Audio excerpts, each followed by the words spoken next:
Assalamualaikum warahmatullahi wabarakatuh. Alhamdulillahirrabbilalamin. Allahumma sholli ala Sayyidina Muhammadin.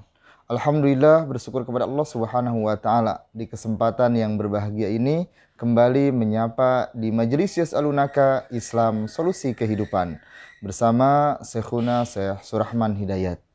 Untuk itu kami ucapkan jazakumullahu khairan katsir kepada para pemirsa yang menyampaikan pertanyaannya kepada kami. Mudah-mudahan menjadi asbab ilmu kita bersama. Baik, tanpa berpanjang kalam, pertanyaan yang pertama datang dari Bapak Ruyanto asal Tangerang yang menanyakan terkait implementasi dari tumaninah yang apakah memang diam sejenak sebelum membaca Subhana Rabbiyal Azim atau sesudahnya, dan ada yang bilang minimal bisa baca Subhana Rabbiyal Azim satu kali sudah dianggap tumaninah, seperti itu. Bismillahirrahmanirrahim. Allahumma salli ala Sayyidina Muhammadin wa ala alihi wa sahbihi ajma'in. Dalam sholat tentu saja kita sedang menghadap Allah Subhanahu wa Ta'ala dengan perasaan roja, penuh harap mendapatkan ampunan, mendapatkan rahmah, dan khauf, ada rasa khawatir sebab tidak ada jaminan sholat kita itu diterima sepenuhnya atau sempurna. Dengan basis perasaan khauf dan roja ini, maka akan menghasilkan al-khusyu' wal khudu', kata ulama itu. Khusyu' wal khudu'. Khusyu' itu adalah di dalam hati kita. Hati kita itu tunduk, Khusyu', tunduk tentu saja atas kemahabesaran Allah Subhanahu wa Ta'ala. Khudu' itu refleksi, cerminan jawarih, anggota badan kita. Orang mengaku sholatnya khusyuk atau enggak? Khusyuk.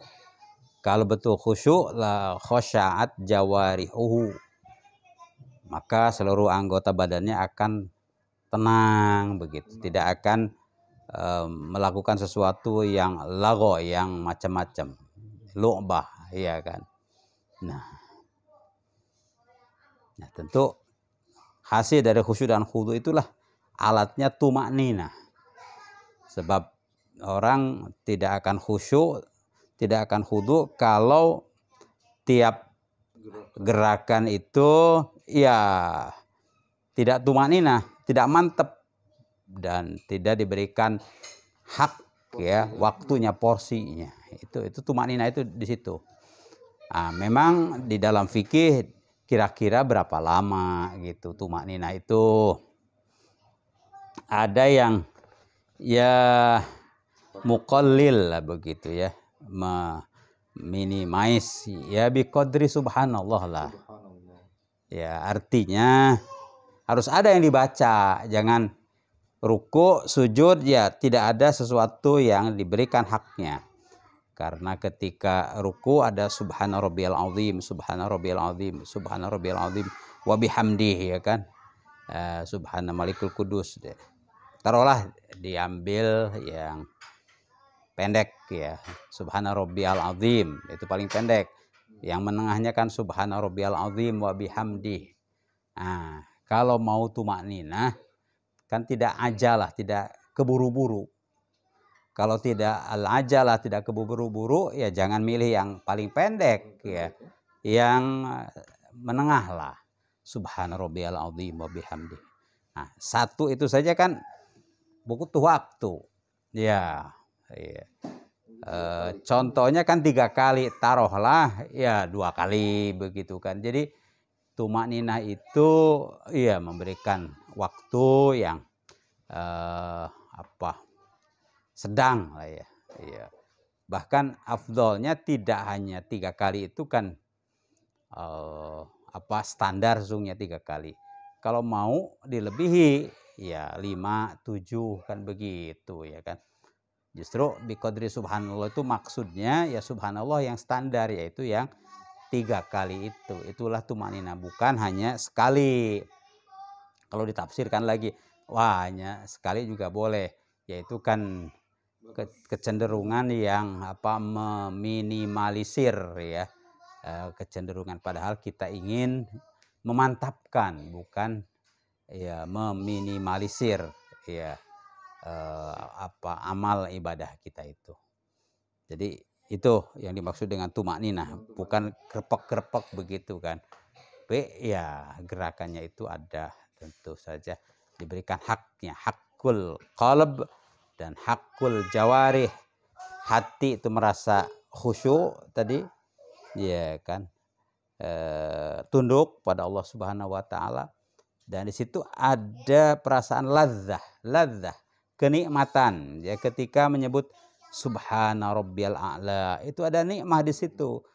Ya, diresapi. Tapi kalau ya cepet-cepet kan mana resapinya, persapannya nggak ada begitu. Justru ya kalau orang itu meresapi nikmat, ya seperti kita menikmati hal-hal yang sifatnya fisik, makanan juga kan nggak keburu-buru, apalagi makanannya ini baru dapat dan nikmat ya kan, begitu ya kan. Jadi ya apalagi hal yang sifatnya ruhiyah ya kan, tentu harus lebih dimantapkan lagi karena memang ini pekerjaan ruhi ya kan. Itulah tumakninah ruhiyah begitu kan. Jadi tumakninah ini ruhiyah dasarnya, sehingga tidak ada al-ajalah, keterburu-buruan nggak ada. Ya, wallahu a'lam. Baik, terima kasih atas penjelasannya.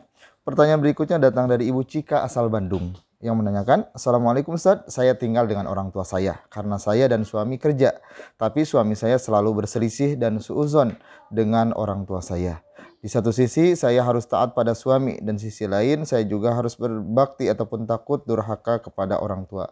Lalu sikap saya harus seperti apa? Ya tentu saja letakkanlah apa saja pada posisinya yang tepat ya kan. Taat kepada suami ya, taat kepada orang tua ya, kan bahkan taat kepada orang tua itu diwanti-wanti ya, jangan sampai tergores sedikit pun ya perasaannya. Karena dalam Al-Quran ucapan yang akan menggores perasaan orang tua, misalnya, itu saja tidak boleh. Coba ya kan, apalagi membentak ya kan. Nah itu jadi sangat sensitif. Nah kalau untuk hak orang tua ya kan, kalau suami apa yang menjadi haknya, ya hak fisik ya, hak non fisik kan diberikan, tapi tidak sesensitif ya hak orang tua kan begitu ya. Ya, karena suami kan saling memaklumi ya kan, apa hal-hal yang kurang itu kan ya. Oleh karenanya kan bil ma'ruf wa asyiruhunna bil ma'ruf, itu muasyarah, berinteraksi itu dengan yang wajar, standar wajar. Jadi kalau standar wajar tidak melanggar aturan syariat dan tidak juga ya melampaui kewajaran menurut uruf ya, kewajaran menurut yang berlaku ya. Nah, tentu ya tidak perlu dibenturkan antara ketaatan kepada orang tua dan ketaatan kepada suami. Ya. Yang pertama kali sebelum kita jadi istri itu kan tuntutan taat itu kepada orang tua. Kita pun jadi istri karena adanya orang tua, ya kan begitu. Nah, oleh karenanya ketaatan kepada orang tua itu ya didahulukan dalam hal itu, wurudnya dalam hal kemunculan ketaatan itu. Karena adanya suami istri ya karena ada kebaikan orang tua, kalau tidak ada ya nggak ada itu pernikahan itu ya. Jadi hal-hal yang sifatnya sensitif itu harus sangat-sangat diperhatikan ya kepada dalam menunaikan hak orang tua. Nah, di sini disebutkan suuzon. Suuzon itu ya kepada sesama muslim saja tidak boleh. Ya. Ya ayyuhalladzina amanu ijtanibu katsiran minadh-dhanni, ya kan? Wahai orang yang beriman, hindarilah banyak dia berprasangka. Kenapa? Inna ba'dadh-dhanni itsmun. Karena sering-sering berprasangka, nah akan termasuk kepada prasangka yang dosa, yaitu suudzon, ya kan? Dalam hadis ditegaskan, iyyakum wadh-dhanna. Ya. Hati-hati, hindarilah ya dzon bahkan. Ya, mempunyai persangkaan, ya. Fa inna dzanna akdzabul hadis, sebab dzon prasangka itu adalah dusta gitu. Nah, itu kan apalagi ke orang tua tentu saja ya tidak perlu ada dzon lah. Ya, supaya tidak ada dzon ya ditanyakan, ya ada tabayyun. Nah, di situ. Dan dengan tabayun itu senang tuh orang itu ditanya, Bapak mohon maaf ya, saya ada yang ingin ditanyakan ini. Itu kan lebih, jadi malah memperlancar komunikasi daripada dzon, ya kan. Tuh, apalagi berselisih. Kalau berselisih berarti kan ada komunikasi kata yang nggak bagus. Nah, iya kan. Itu ya suami, lalu istri harus membantu ya mengkondusifkan ya hubungan antara suami dengan orang tua, begitu ya. Dan itu bagian dari amal soleh. Jadi suami harus tahu kewajibannya ya kepada kedua orang tua, ya bahkan kepada sesama muslim, ya kan, apalagi kepada orang tua. Lalu istri membantu agar suami dapat ya menjalankan kewajibannya kepada orang tua ya.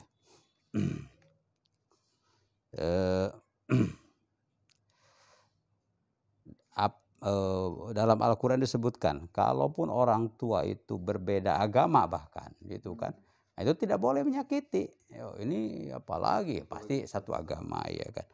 Ini berlaku dulu ayat ini kepada istrinya Rasulullah SAW ya. Istri Rasul itu kan anak perempuannya Abu Sufyan, ya kan, ya Ummu Habibah.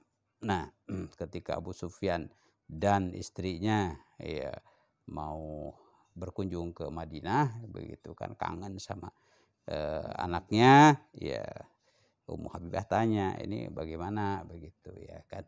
Ya, kedua orang tuaku masih dalam syirik, ya kemusyrikannya ya jangan diikuti gitu, tetapi hubungan sosial di dunia ini lakukanlah dengan yang baik, ya kan, wasahibhuma fid dunya ma'rufah, begitu ya. Itu kepada yang masih musyrik, ya kan. Jadi perlakukanlah ya membersamailah keduanya dengan cara yang ma'ruf. Jadi apalagi ya ini kepada sama muslim, ya kan. Orang tua, ya orang mertua itu kan ya 11-12 lah dengan orang tua sendiri, kan begitu. Itu demikian insyaallah. Jadi jangan main dzon, tapi tanyakan. Kalau tidak bisa atau risih menanyakan langsung ke mertua ya melalui istri, apa sih maksudnya itu, bapak tuh, ibu itu, gitu kan maksudnya, atau apa kemauannya bagaimana, begitu ya kan. Wallahu a'lam. Baik, terima kasih atas penjelasannya. Pertanyaan berikutnya datang dari Ibu Tita asal Semarang. Assalamualaikum Ustaz, awal cerita saya dan suami mengambil mobil dari leasing. Dan karena kami belakangan baru mengetahui bahwa itu semua riba, bagaimana solusinya? Iya, bismillahirrahmanirrahim. Kalau sudah tahu bahwa di situ ada riba, berarti kan harus dihindari. Iya kan, kalau sudah tahu bahwa dalam transaksi leasing itu ya ada unsur riba, ya harus di stop begitu kan. Bisa di stop, bisa refinancing istilahnya, restrukturisasi, jadi ganti akad begitu. Kalau akad yang ada itu ada ribanya, ya ganti. Ya, biasanya leasing ini kan bukan LKS, bukan lembaga keuangan syariah. Ya, perusahaan-perusahaan leasing. Jadi orang butuh mobil, ya tidak ke perbankan. Wah, ini kata ini berapa? 100 juta atau berapa begitu. Larinya ke leasing kan begitu. Nah, leasing ya akan menaruh harga, tentu setelah harganya sekian lalu plus bunga itu pasti itu kan. Lalu bukan jual beli, tapi akadnya jadi akad apa, sewa. Nah, ya jadi yuk nyewa ke saya begitu, kata leasing, per bulan atau per minggu atau terserah kan begitu ya, sekian. Ya dengan ketentuan kalau 3 kali cicilan tidak dibayar, ya itu ambil kan begitu kalau leasing ya kan. Ya jadi ribanya karena memang sudah dalam hitungan cicilan itu sudah ada ribanya di situ ya kan. Lalu ketika cicil sampai 3 kali tidak mampu, itu akan diambil begitu. Beda dengan LKS, itu ada tentu saja murunah, ada apa namanya fleksibilitas gitu kan. Kalau leasing enggak gitu. Nah, ya ada fleksibilitas ya, dan tentu saja disebut ketika akad ya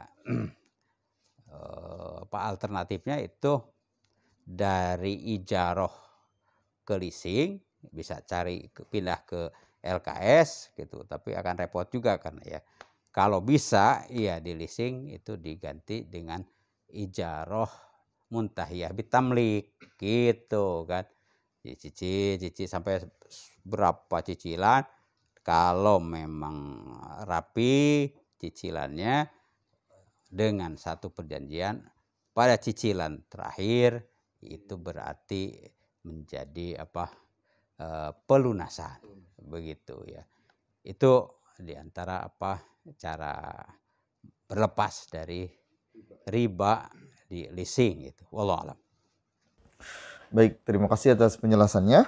Pertanyaan berikutnya datang dari Ibu Alisa asal Tangerang. Assalamualaikum Ustaz, bagaimana hukum dalam Islam jika seorang suami sering chattingan dengan wanita lain sampai saling membangunkan sholat tahajud seperti itu? Ya ini babnya kan komunikasi ya, antara laki-laki dan perempuan kan itu. Apakah Islam mengatur? Islam mengatur tentu saja. Bolehkah ya perempuan berkomunikasi dengan laki-laki? Tentu saja boleh dalam batas-batas syariah, ya kan. Tidak boleh kholwah misalnya kan. Ya kalau dia berduaan begitu, tidak ada saksi, tidak ada itu bisa masuk ke kholwah ya kan. Ya iya, wasilah atau sarananya kan bisa WA. Iya, kalau WA ya berdua begitu kan bisa saja mulainya dari WA terus kemana ya kan. Nah lalu naik lagi ke telepon ya kan. Ya bisa gitu. Ya. Naik lagi ya sekarang ke apa video ya kan. Nah, itu ya itu. Jadi iya itu makanya ya itu wala taqrabuz zina itu penting itu. Janganlah melakukan sesuatu yang akan membawa ya akhirnya ke ya zina kan begitu ya. Nah ini jadi tentu saja siapa yang menghubungi, timingnya, waktunya kapan, itu adalah standar-standar ma'ruf begitu. Kalau waktu-waktu yang waktu kerja ya itu jam 8 sampai jam 4 sore misalnya ada telepon dari siapa ya kan. Dari sisi waktu ini wajar ya kan. Tapi kalau waktunya ya jam 1 malam, itu kan ada sesuatu yang kurang wajar. Apakah memang ada amrun tori, sesuatu yang darurat begitu mungkin, iya kan. Nah, tapi ya ini siapa kan begitu. Supaya tidak terjebak pada yang dilarang, ya bisa minta tolong, iya kan. Pokoknya nomor yang tidak diketahui ini siapa, iya tolong deh, ya kan begitu. Sebab sekarang WA atau telepon itu kan banyak tujuannya, bukan hanya komunikasi untuk minta informasi dan lain-lain, bahkan ada juga yang menjebak ya kan, banyak itu ya, dari komunikasi telepon apakah WA atau telepon dan yang lainnya ya bisa menjebak ya kan. Ya saya juga pernah begitu kan, ya untung Allah selamatkan. Telepon kan ya, tidak tahu ya, katanya ini dari Polda mana kan begitu ya. Ini Bapak dengar nih, anak Bapak mirip Ramdan ya kan. Kenapa dia ya ditangkap karena ya mengkonsumsi atau membawa narkoba kan begitu ya kan. Nah mudah-mudahan begitu, ini mau pemerasan ya kan. Jadi kalau tidak ya diselamatkan ya akan diproses kan begitu. Nah bagaimana membantu menyelamatkannya, ya masuklah ke pemerasan ya kan. Nah jadi bisa minta tolong kepada yang lain, ini gimana nih, iya waktu itu kan tolong ke Pak Pur ya kan, ya jangan dilayani ya itu kan, ya mudah-mudahan seperti itu. Jadi waktunya dan siapa yang menghubungi itu harus dipastikan itu kan, supaya tidak terjebak pada sesuatu yang merugikan ya, apalagi tentu saja akan mengganggu ya malam-malam ya kan, kecuali kalau dikenal orangnya ya ini. Dan kalau tahu orang itu kan biasanya WA dulu ya, izin ada ini kan begitu baru nelpon. Kalau langsung tembak telepon, berarti kan orang bermasalah ya kan, tidak memperhatikan etika begitu. Wallahu a'lam. Baik, terima kasih atas penjelasannya. Pertanyaan berikutnya datang dari Ibu Yuni. Ya. Saya ingin menanyakan kedudukan dalam hukum Islam. Anak-anak yang menyerahkan pengurusan orang tua yang sudah uzur kepada orang lain ataupun dibayar dan hanya datang menjenguk bergantian saja, tidak setiap hari. Bagaimana seperti itu? Dalam Al-Quran itu kan hak orang tua itu birrul walidain. Nah, kalau kepada Allah kan ibadah ya. Ibadah kepada Allah. Kalau kepada orang tua birrul walidain, berbuat kebaikan apa saja yang baik. Bir itu kan kumpulan hal-hal yang baik ya untuk dilakukan, itulah bir ya. Ya, albir itu kan jima'ul khair, semua yang baik ya berikanlah kepada orang tua yang diperlukan oleh orang tua. Nah tentu kondisi ya usia orang tua itu juga kan berkembang, itu pada kondisi tertentu kebutuhannya apa kan begitu. Ketika normal sehat ya gini, lalu ada uzur mungkin bertambah kebutuhannya kan, lalu makin lansia bertambah lagi. Nah itu lalu bolehkah ya diwakilkan kepada orang lain dengan dibayar ya kan. Yang pertama tentu pada dasarnya ya dilakukan langsung begitu, selama mampu dari sisi waktu dan dari sisi mampu melakukannya langsung ya kan. Jadi albir itu kan langsung ya. Kecuali dalam hal tidak mampu, waktunya tidak memungkinkan ya kan, apa yang dilakukannya itu ya tidak bisa begitu. jangan tidak dipenuhi, boleh digantikan dengan tadi orang lain yang di hire, yang disewa begitu kan. Ya, itu. Tapi berarti tidak menggantikan secara keseluruhan. Apa nih misalnya soal taruhlah ngantar kemana orang tua, karena anaknya itu kerja, tidak setiap waktu bisa ngantar-ngantar begitu. Tapi yang lain masih bisa, tidak boleh diwakilkan walaupun kepada orang yang dibayar begitu ya. Itu jadi selama bisa dan waktunya ada, tidak boleh diwakilkan ya kepada orang lain gitu. Nah, dalam hal uzur tidak bisa dan waktunya tidak ada, boleh diwakilkan. Jadi itu dalam hal apa, termasuk ini mungkin diantar ke panti jompo sama ya kan. Nah, bolehkah boleh, tapi itu yang tidak bisa dilakukan ya di situ. Yang masih bisa dilakukan tetap harus dilakukan langsung oleh anaknya begitu kan. Jadi albir itu malah justru semakin tua itu ya semakin memberi kesempatan itu untuk insya Allah anaknya masuk surga.